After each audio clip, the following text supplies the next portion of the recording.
Добрий день, чистовані русини! Починаємо передачу «Недосказаної». З вами Олена Копенець-Барта і отець Дмитрій. Добрий день! Добрий день, дай Боже, всім нашим братям і сестрам, русинам, русинкам і всім людям доброї волі. Тема нинішньої передачі – дружба і сотрудничество православних русинов Закарпаття і православних русинов американських. У Ужгороді побував американський молодий русин Матфей Шагін. Яка оцінка молодих русинов Америки за ситуацію у русинських Карпатах? Якщо я візьму текст нашого гостя Матфея Шагіна в руки і прочитаю його прямо тексти публікацій, то що увижу? Як молоді американські русини, або русини, які займаються русинською історією, або так, як Шагін має одну лінію, він древнього роду сирійського, але жив між русинами, навчився по-русинськи говорити, а русинський язик, хто знає, легко може розуміти руський, український, словацький, хорватський, польський. Тож він зрозумів, що він може тепер займатися історією, і от що він пише. От його слова. Якщо я візьму текст публікацій наших істориків, то з удивленням узнаю, пише він, що в 21 віці в центрі Європи происходить якийсь некий молчаливий по зговору геноцид народа русину. Люди Олексія Товта, русина Святого Американської православної церкви, то ті люди, котрі, по словам Енді Оргола, казав, я не откуда, бо тих держав уже не є, відки я прийшов, то практично люди русини принесли православну віру у Северну Америку. І донині її там наші русини і сповідують, і в той же час у себе дома, народної землі, іщезають у Карпатах вони, русини, не у статистиці, а й у насильственній асиміляції. Бо хочемо чи не хочемо, частина русинів мадяризувалася, славікизувалася, полонізувалася, навіть і румунізувалася. Ну а тепер терплять і українізацію. Він же пише, що дуже сердять етнічні українці, чому казати, що є українізація. Мов, русини все є українці. І був один такий случай, коли чоловік русин, котрий себе рахує за українця, почав вести із русинами такий діалог. Та що ви мені говорите? Та русинів ніде не було. Я що, не знав, ми всі такі українці? А йому кажуть, мужчина, та ви говорите по-русинськи. Ваш русинський язик говорить про те, що ви русин. А якщо послухати вашу маму, то ваша мама ніде не знала українського язика, а тому ви од русинки се родили. Почався чоловік розводити руками, то немає значення, то єдно. Почому єдно? Почому то не єдно русинам Словакії, другим, чому то не єдно, наприклад, русинам Америки? Він каже, наш іслідователь Матей Шагін, що карпатські русини, також називаємо по Конституції Чехословакії подкарпатські русини, или просто русини, общее слово, на протяжении всіх віков вони терпіли различні способи їх маргіналізації, асиміляції і навіть спроби істребити їх. Особливо щось стало 100 років назад у концентраційних таборах смерті антирусинських Талергов-Терезин, де фанатики австрійці уничтожали русино, подозрівая їх у симпатіях до Росії. Малоізвісним є факт тот, що ізвісний американський гражданин Енді Орхол був карпатський русин. Многі думають, що він просто загадочний, коли говорив, що прийшов із ніоткуда. Бо коли його звідали, ти з якої держави? Він казав, такий я з Австро-Мадярщини, ти і той же держави не є.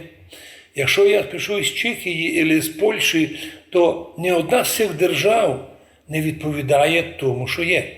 Єдине, що ми говоримо усім русинам міра, що іменно Подкарпатська Русь стала тою державою, республікою, на яку міг Вархол теж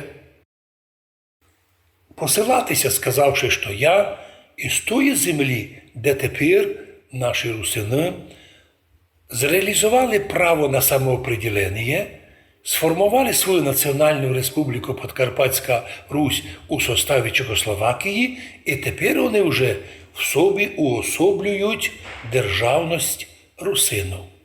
Звісно, так знаходимо у писаннях нашого і публікаціях нашого Матвія Шагіна, що він так казав, що учитуючи, що їх земля русинів не по своїй волі була розділена між територіями деяких государств – Польщі, Словакії, Венгрії, Румунії і СССР, а нині України. А їх землі русинів на юг від Карпат часто переходили з рук у руки, а тому русинські землі являються зато частю различних держав.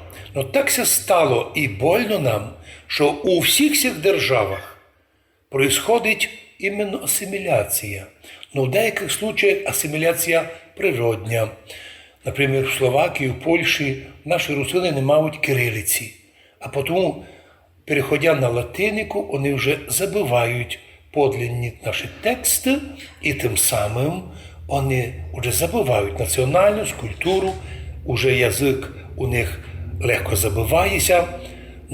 А одноразово, ведь і в Словакії колись, іще в 91-му році, і потім, коли ще в 93-му вони відділилися від Чехів, теж був такий закон, по котрому всі русини на Словакії мали говорити лише по-словацьки у всіх державних установах. Пізніше, потім, коли вже Словакія вийшла в состав ЄС, тоді вже заставили їх, щоб вони вже признали русинов і дали історичні назви.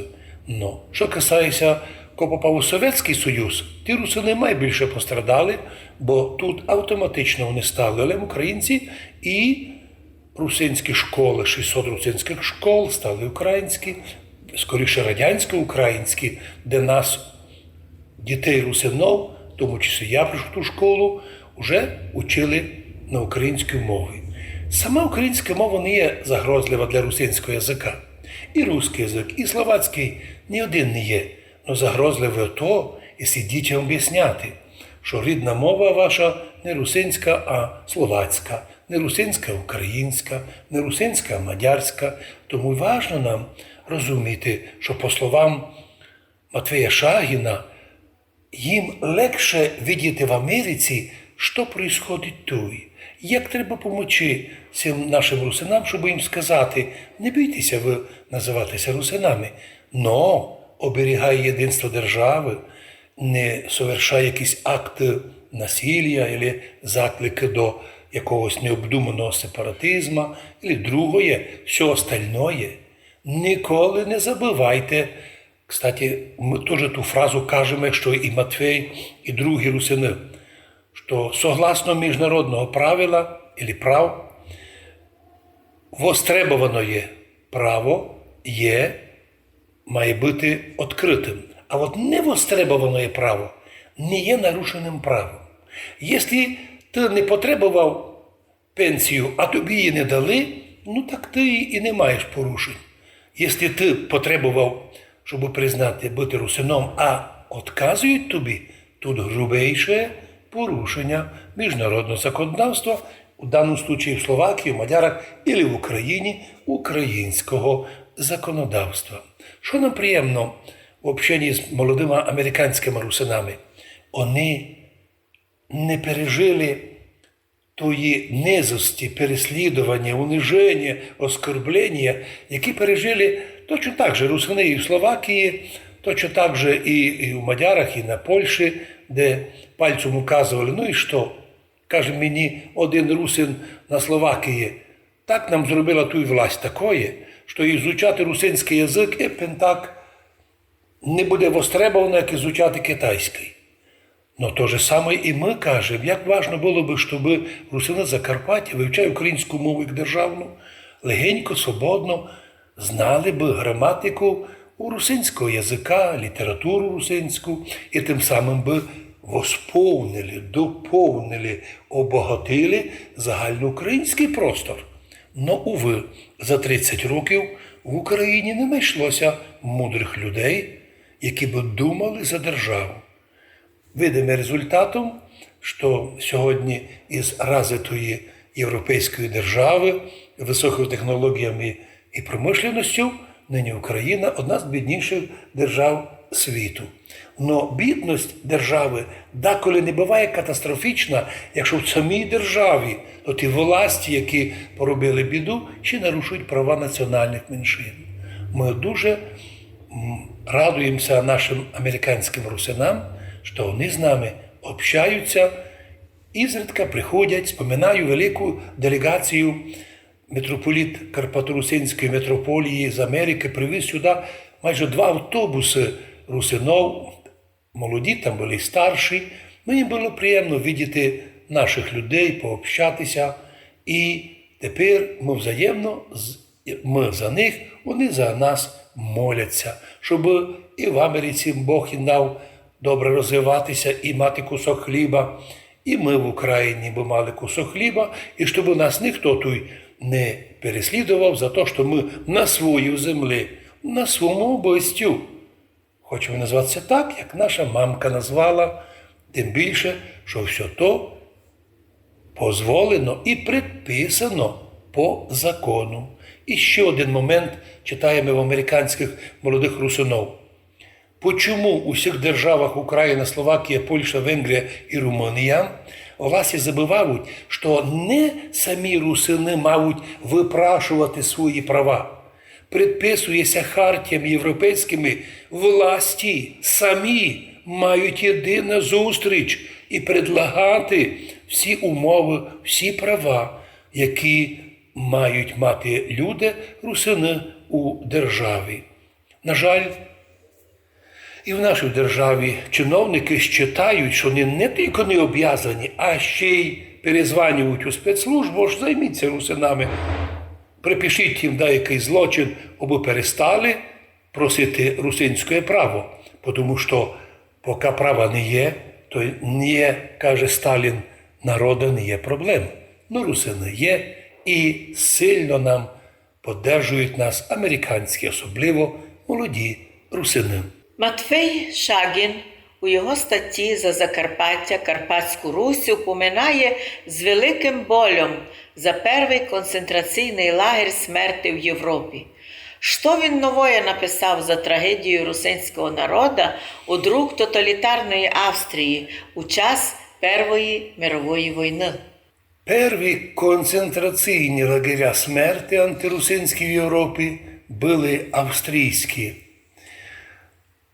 На самому ділі можна їх рахувати іменно первими Телергоф і Терезин, де при Першій мировій війні, пишуть наші молоді американські русини, австрійська армія масово питала, а потім і вбивала тисячі русинов і на Подкарпаттю, і на Лемковині, і на Галичині, і на Буковині. Тобто там десь остались ще русини, причому вони убивали не просто случайних людей, а русинов священників, русинов учителів, взагалі русинів з акцентом убивали таку еліту, такі, май самое, що є цвіт нації.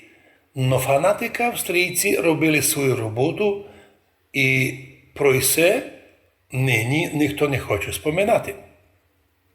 У його статті недостатньо описано було деякі моменти, але зато він знайшов документи, по яким він указує, що не просто б сиділи в лагері наші русини, а вище 10 тисяч русинов було замучено у страшних муках, в іздівательствах, копали їх у яму, спали на полю, у мороз, у сонце, у сніг, голодом, холодом, болезнями.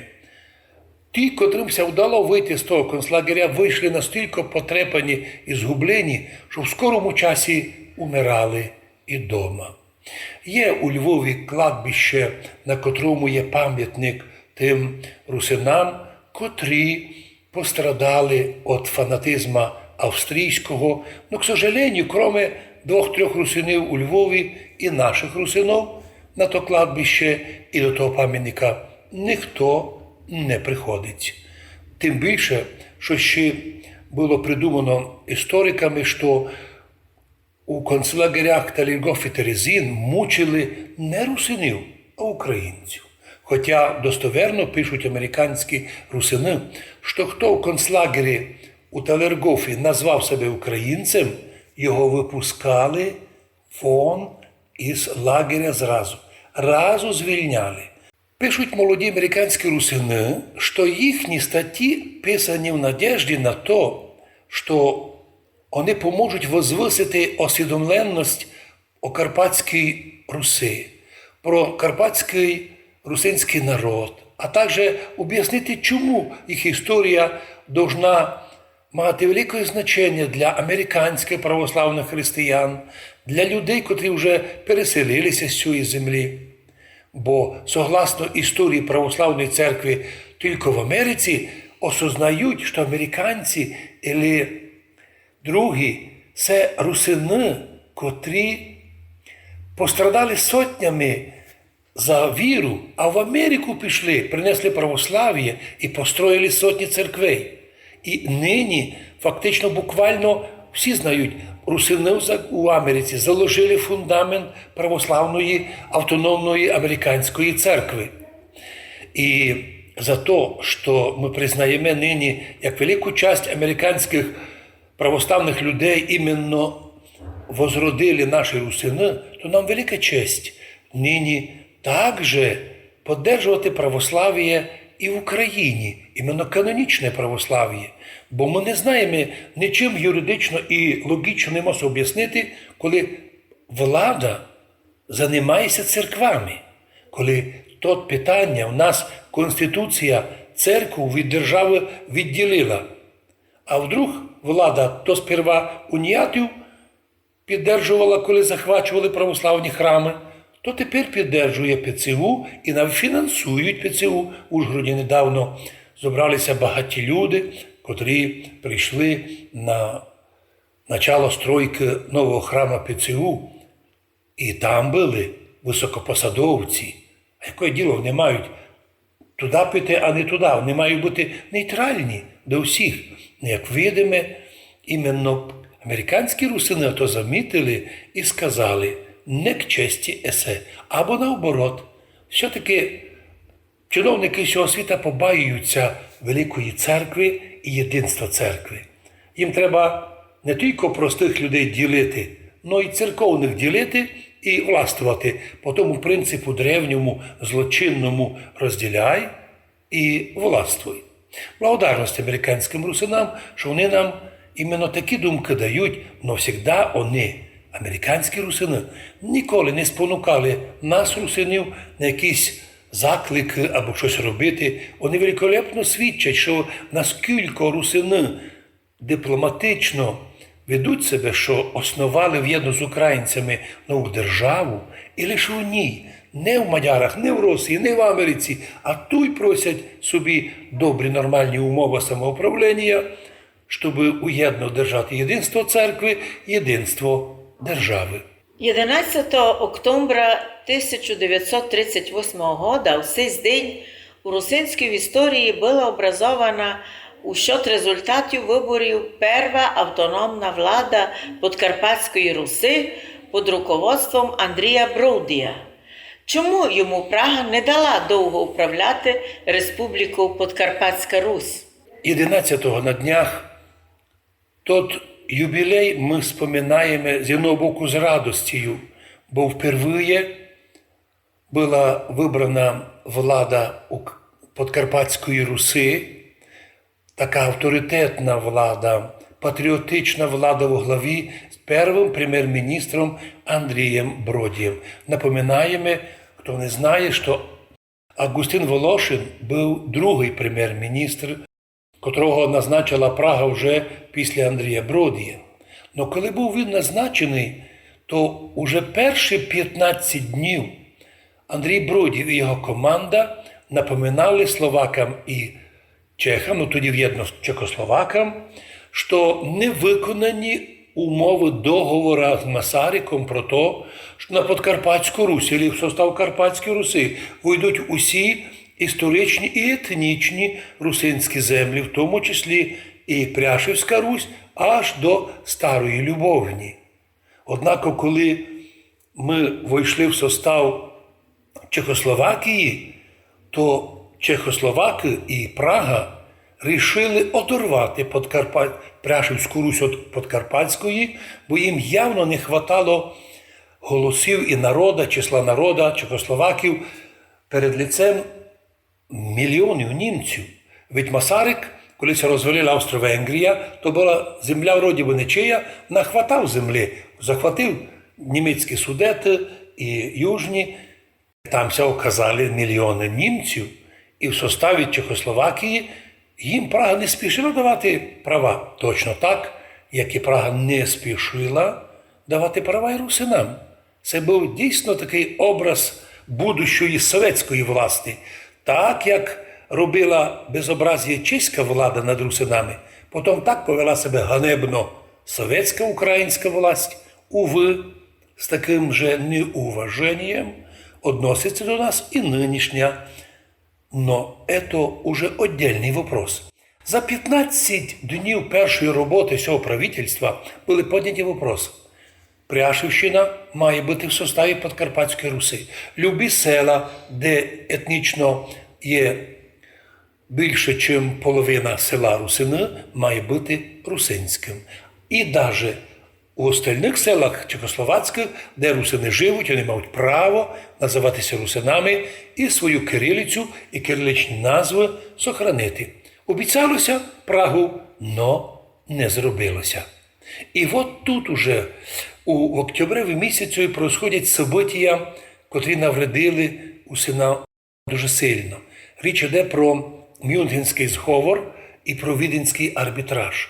Там Германія при попустительстві Франції і Англії заочно рішили розпустити Чехословакію як державу, бо з одного боку страшнося бояли її, це була в воєнному відношенні дуже сильна держава, а з другого боку вони хотіли з ним не воювати, а всю ту машину економічну влити в германську, щоб потім йти на восток із війною на СССР. Так от, було рішено Віденський арбітраж, Мюнхенський зговор привели до розчленення Чехословакії. Но як? Іменно спецслужби Германії вели цю роботу. Так от, вони знайшли доброго свого сотрудника на Словаках Тісо, прем'єр-міністр, котрий зголосився і 14 марта 1939 року об'явив відділення Словакії від Чехії. Подійшли на ті плани і до Андрія Бродія. Но Андрій Бродій сказав, я не піду на розрив із Чехословакією, бо ми усі в державі маємо свій статус. І ні в якому разі я на то не соглашуся. Не соглашаєшся, казали німецькі агенти, тоді не будеш прем'єр-міністром. Вертаються в Прагу, там вони підкидують президентові Чехословакії ложне письмо, документ, що нібито Андрій шпіон, агент Будапешта, і заставили президента змістити першого прем'єр-міністра, настоящого патріота, а на ту должність був призначений, хоч і незаконно, Прагою Августин Волошин. На виборах його партія набрала дуже маленько, він не був авторитетний, но оказався великим за допомогою Германії. Він дав согласие, і потім сохранилися письма Августина Волошина, що він Гітлера признає за великого отця нації, за великого освободителя і просить Подкарпатську Русь, яку він вже хоче назвати у будущому Карпатська Україна, прийняти під покровительство Германії. Ці письма були позорні, тому що то було перший признак, що не розумів Августин Волошин подлинних інтересів Подкарпатської Руси. В той час він уже, Августин Волошин, прийняв українську ідентичність, орієнтацію і вже став уєдно із тими людьми, яких привели із польської Галичини. Создався тут такий союз, громадська організація Карпатська Січ, в уставі якої було написано, що вона создається, громадська організація для підтримки єдинства Чехословакії і за права людей. І дуже скоро громадська організація Карпатська Січ, підкреслюю, громадська організація Карпатська Січ, вдруг почалася вооружати і почала призивати до сепаратизму від Праги. Удивительно, як нині в Україні боять слово сепаратизм, страшаться, руки їм це трясуть. А от українці Галичини, котрі прийшли в Закарпаття, Подкарпатську Русь, от тут займалися сепаратизмом, а громадську організацію превратили на воєнізовану. Тобто з грубим порушенням і попробували 14 марта захватити державну владу у Подкарпатській Русі, но розвідка чеська і русинська то обнаружили. Бистренько армія чеська і в числі русинов розоружили Карпатську Січ, там було 2000 людей, може і вище. Арестували всю руководство Карпатської Січі, в тому числі будучого героя України. І тим самим не дали захватити владу у руках своїх. Но уже 15 марта німецький представитель Гофман заставив Августина Волошина публічно по радіо заявити, що Подкарпатська Русь 14 марта об'являє незалежність від Чехії, но на другий день, на 15 марта, буде зобраний Сойм, парламент русинов, котрий має провозгласити відділення від Чехії. На тому же Соймі хочуть змінити назву Сойма Карпатська Русь, Подкарпатська Русь на Карпатська Україна. Но по всім даним Сойм не состоявся і був нелегітимний, бо не було повністю депутатів. А з другого боку упав великий сніг 15-го і невозможно було звестися нормально людьми.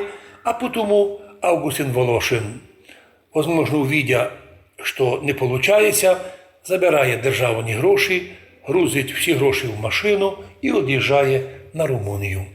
Уже десь 1 годину після обіду, кажеться, у Бичкові він служить службу, і потім вже у 2-3 години вже телеграмує із Сигета, що він там у Сигеті.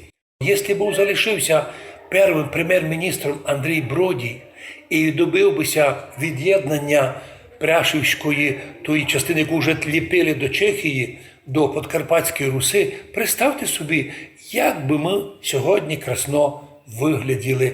Величественна держава на южних склонах гор Карпат від Марамороша до Попрада. Чудесно, но, уви, не дали нам то зробити. І Августин Волошин оказався предатель, сепаратист, тот, котрий зробив велику роботу проти нас.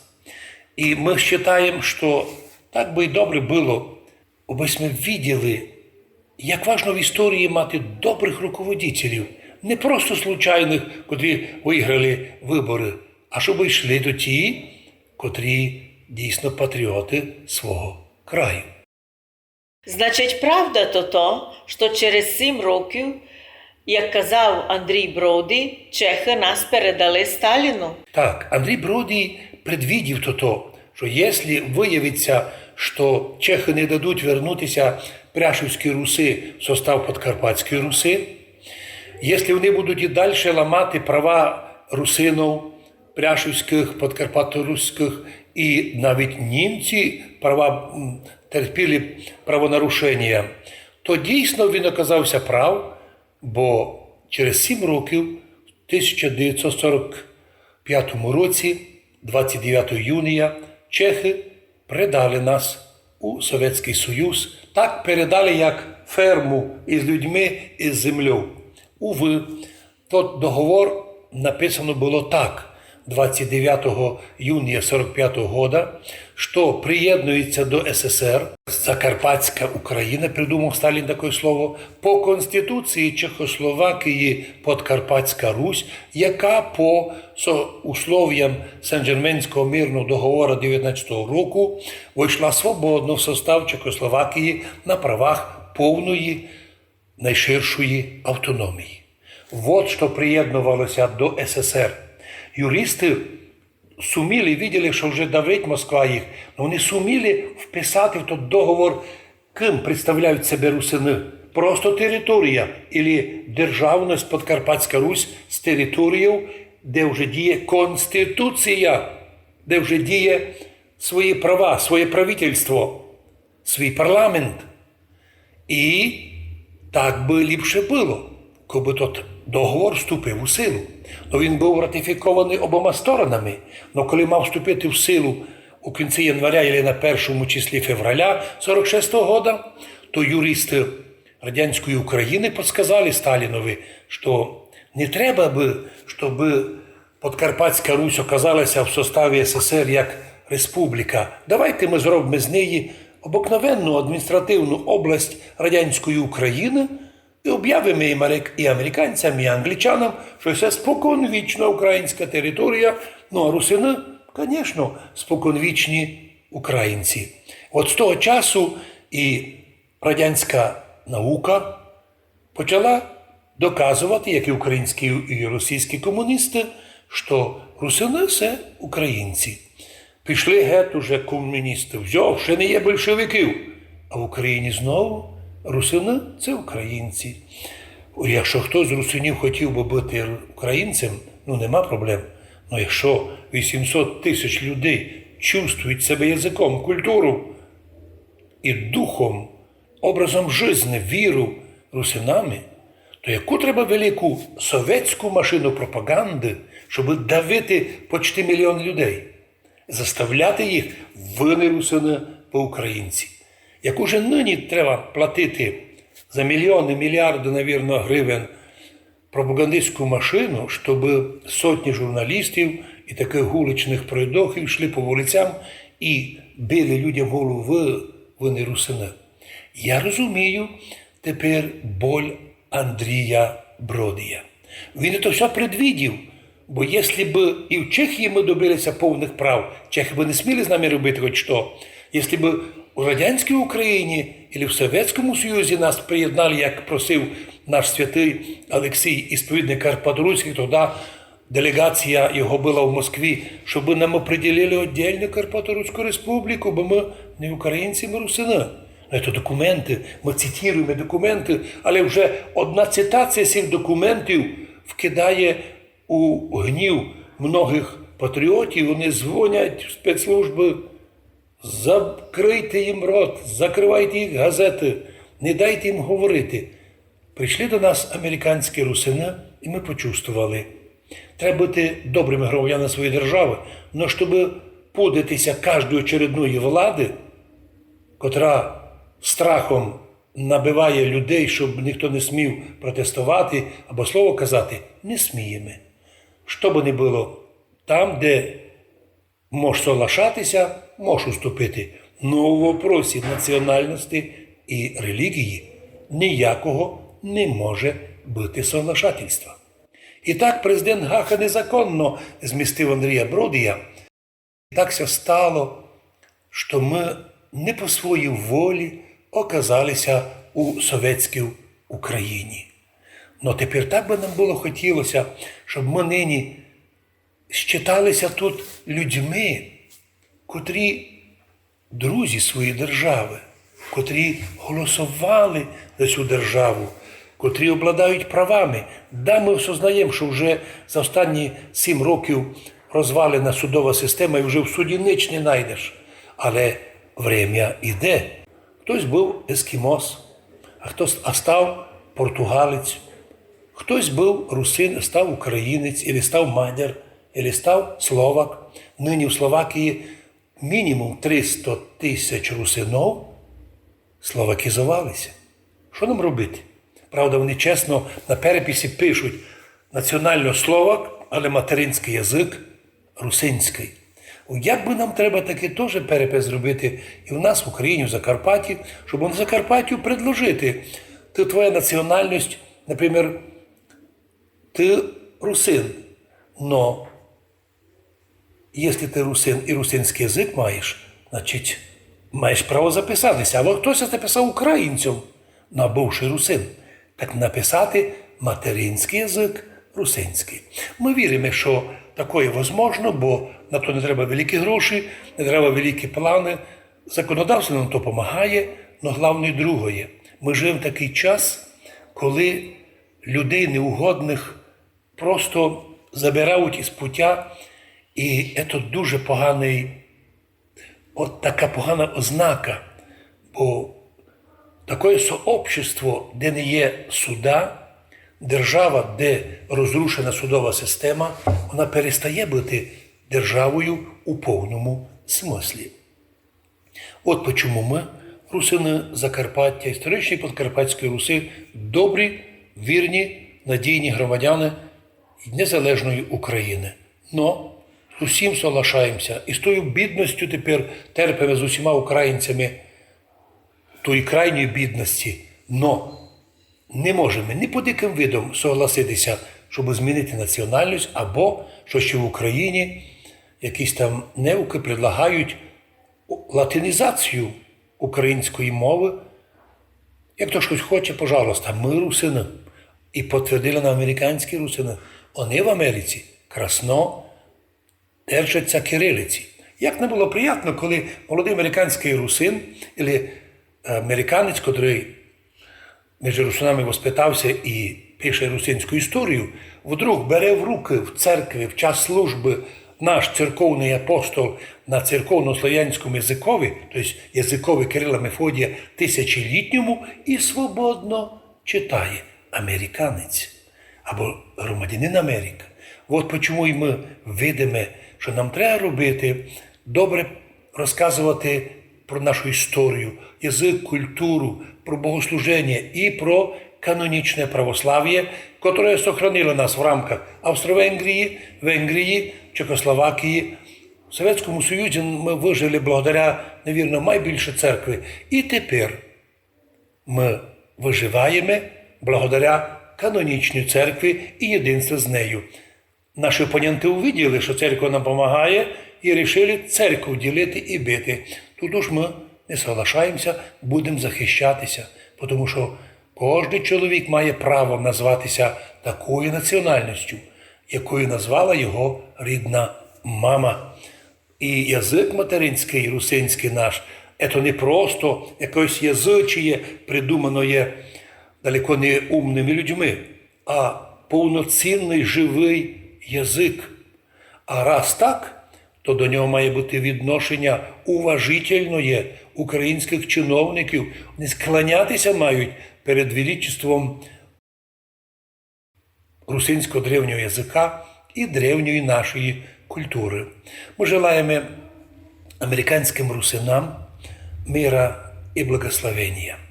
Ми желаємо все, що вони мають доброє, аби їм Бог поміг, що лиш мають доброє про русинов помнять, най не забувають, бо дуже цінно ніколи не забувати про своє. Ми чудесний осколок древньої історії, народ, котрого 1150 років православ'я, котрого 1150 років письменність. Разве можеться хтось із нами руняти? Не для гордості кажу, а для констатації факта. Коли якась молоденька нова національність, яка з'явилася в 19 віці, або ще пізніше, вдруг каже, або всі такі. Ні, ми не такі.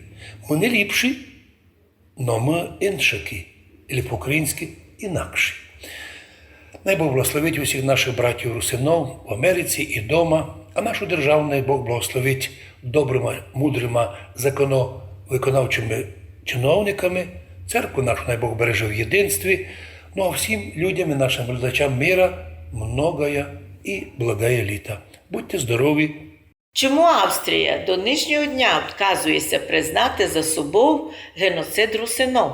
Коли ми, русинські організації Закарпаття, за ці останні роки писали письма в Європейський Союз, ну і в європейські інституції, і до Америки, про те, що русини сформували з українцями общу державу незалежну Україну, а тепер група націоналістів в цій державі всіх б'є, всім угрожає, що русинів не є, русини не будуть визнані ніколи і вовіки.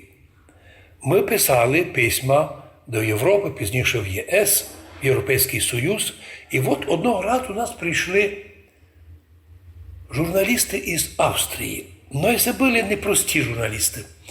Ми поговорили з ними, вони були патріоти із своєї Австрії, але вони були об'єктивні, коли вони сказали, да, нам, австрійцям, позорно, що австрійська власть, австрійська держава, австрійська земля була тою, на котрій сформувалися, особливо тот їх австрійський концлагер Талергоф, коло тепер город Грац. І там убивали тисячі невинних людей, котрі не мали злочина. Їх подозрівали, що вони симпатики тодішньої Росії. Но потім вони кажуть нам, а зачем ви пишете письма у Європейський Союз? Ведь ви знаєте, що австрійці з німцями там і грають першу скрипку. Фактично, лідери ЄС – це австрійці-німці. Як ви можете просити помочі у австрійців-німців, коли 100 років назад їхні діди вас убивали? Тобто, безсмислиця вийшла. От вони нам туди відповіли. Почому Європейський Союз з його прохваленими інституціями, з його прохваленою Європейською хартією, котра в Україні мертва, не зреагували ні на одно письмо русинов з Закарпаття. Ми не знаємо, чому. Не хочемо давати послідні оцінки, але то, що Європейський Союз має двойственне відношення до прав і свобод людей, одне на папері, друге реально, а ще й третє. Ми не знаємо, може бути, Європейський Союз путає русинов із росіянами. Але не важливо, з ким у нас путає, права порушені наші. І тому ми не вважаємо Європейський Союз демократичним утворенням. Тому що якщо вони не чувствують болі порушення прав людини за 30 років, причому порушені права тисячі людей, да ще людей судять за те, що вони русини, а Європейський суд по правам чоловіка через 9 років після суда пише, що не знайшов порушень, а суд український, який судив одного нашого русина, не допустив навіть до апеляції. Першим судом, як при Сталінові. І вони не знайшли порушень. То многі русини поклали на тих інституціях хрест. Навіть не ночувала демократія в Європейському Союзі і не ночувала демократія у Європейському суді по правам людей. Просто, хоча б десь зайшла, не ночувала, не було. Таке впечатлення, що вони мовчазно дивилися, як наші права порушувалися і порушуються. От чому так нам важливо порозуміти, що австрійці принципіально не хочуть то признати, а будуть давити всяко і на нашу владу, щоб то не піднімати питання, бо то питання могла підняти Закарпатська Народна Рада. То питання, що, мов, цей народ подвергся дискримінації і геноциду. Правда, ще одна хитрость є у австрійців. Недавно я зустрічав одну молоду жінку, але вона вдруг заявила, що от вона із деякими австрійцями розробляє законопроект, що Австрія хоче прийняти закон, по котрому хоче визнати свій геноцид русинів 100 років назад. І причому у тому законопроекті ми казали, ми, русини, не требуємо від вас компенсації. Но признайте, що це було. То же саме, як і ми розказали і у всьому теперішньому нашому державному образованню. Ми русини. Мы не просилися в Советский Союз.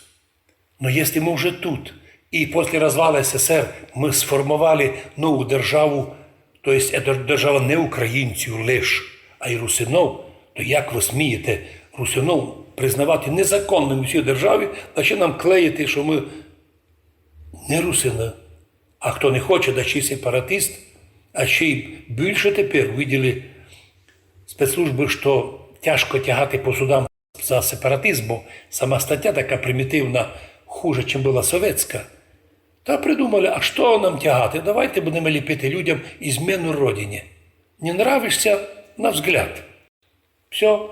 Ми думаємо, що ми живемо в тяжких умовах. З одного боку безчувственний ЄС, з другого боку українська влада дивиться нас з подозрінням. Но ми тут на місці.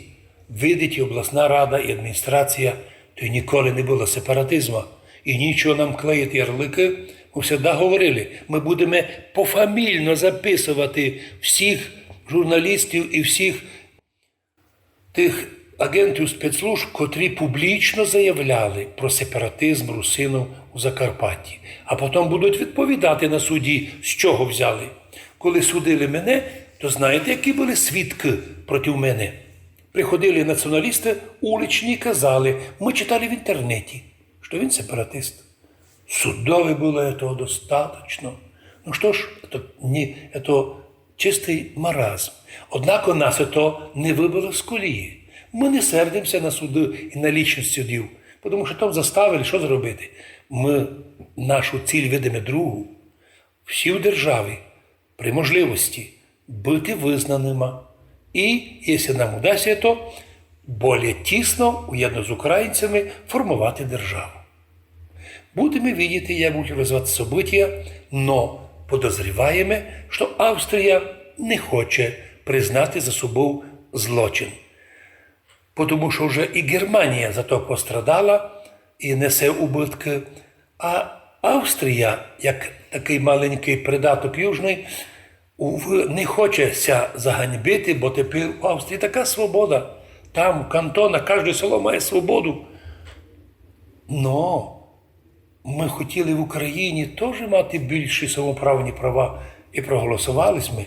Но нам це все, наше право проголосоване, придержали.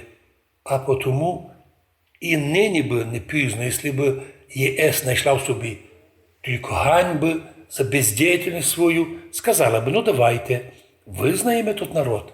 Тому що він визнаний в мадярах, в словаках, в чехах, в румунах, у Польщі, в Америці. До нас прийшли американські молоді русини, або ті, котрі в русинській середі воспиталися. В Америці їх ніхто не обзиває, їх ніхто не тягне в суди, не обзиває їх сепаратистами, не обзиває їх, що ви проросійські, промадярські. Ми, русини, з передачі в передачу напоминаємо, ми, русини, проукраїнські, тут хочемо жити, тут хочемо мати свої права. На цьому ми завершаємо. Най Бог поможе всім нашим добрим людям бути, держатися в тому і з тим іменем, з тим язиком, котрих ми родилися і котрих ми воспиталися від своїх славних матерей русинок, котрі нині совершають місію, бо школ не є русинських, але є русинська сім'я, де дітки русини йдуть у школу, де їх там уже на українській мові їх навчають, але не всі, тому вчительки наші владіють русинським язиком. А це факт, і радісний факт. І видимо, що в ближайші 100 років він це не змінить. На цьому нашу передачу недосказаної завершено. Будьте здорові! Будьте здорові і з Богом святим!